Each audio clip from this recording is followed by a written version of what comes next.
Is it just me, or you guys are also annoyed by all of the influencers selling a bunch of different courses? Just so annoying. I'm one of the best product designers in America. I worked on products for HBO Max, Burger King, P&G, Royal Caribbean, and a bunch of other startups. And I believe in hard work.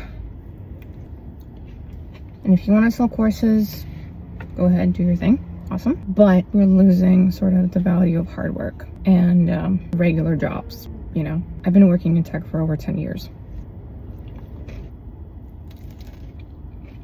Because having a profession is so important. Such a good tuna wrap.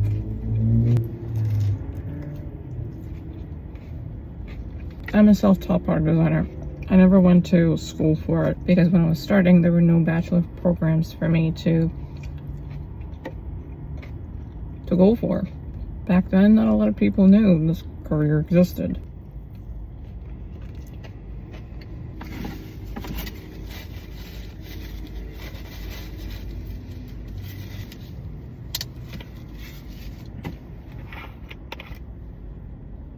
Amazing kombucha.